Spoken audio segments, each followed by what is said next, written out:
We're beginning some breaking news on raw DNA coming from the United Nations, and India has replied to Pakistan Prime Minister Shehbaz Sharif's statement at the United Nations General Assembly. Exercising the right of reply, Indian diplomat Petal Galot said that Pakistan must immediately shut down all terrorist camps and hand over wanted terrorists to India if it is sincere about peace with India. Slamming the Prime Minister's speech as absurd theatrics, India said that the Pakistani Prime Minister once again glorified terrorism that is so central to their foreign policy. However, no degree of drama and no level of lies can conceal the facts. India said that the world saw pictures of terrorists slain in terror complexes by Indian forces during Operation Sindoor. The statement also slammed the Pakistani Prime Minister for advancing a bizarre account of the recent conflict with India.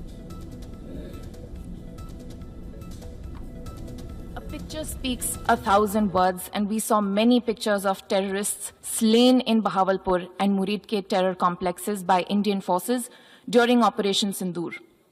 When senior Pakistani military and civilian officials publicly glorify and pay homage to such notorious terrorists, can there be any doubt about the proclivities of this regime?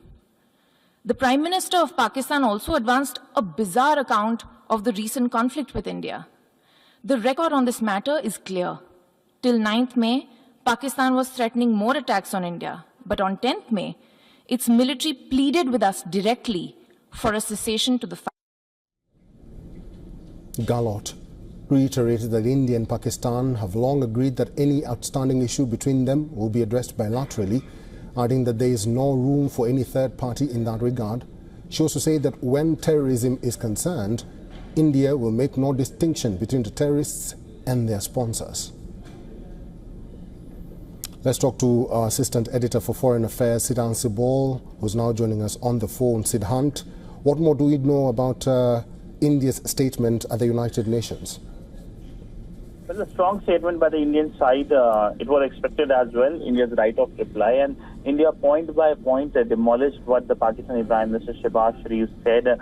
Whether it's the Pakistani claims that it has been a victim of terrorism, India clearly said that how Pakistan has been supporting and shielding the resistance front, the terror group which was responsible for the Pahalgam terror attack, and how it hosted Osama bin Laden. Whether it is Pakistani claims of victory, of the so-called victory in the May conflict, India pointed out that if destroyed runways and burnt out hangars look like victory, as Pakistani Prime Minister has claimed, then Pakistan is welcome to enjoy it. And also when it comes to the peace proposal, the Indian side clearly said that if Pakistan wants to have peace with India, it needs to hand over terrorists and shut down the terror camps. But all in all, a clear message that when it comes to terrorism, zero tolerance policy, and when it comes to Pakistan trying to bring in third-party mediation, India restating its claim that India-Pakistani issue are bilateral issues. This is the national consensus. All right, that is our Assistant Editor for Foreign Affairs, Siddhant Sibol, giving us details on the India's reply or right to reply to Pakistan at the United Nations General Assembly. Thank you, Siddhant. For all the latest news, download the WION app and subscribe to our YouTube channel.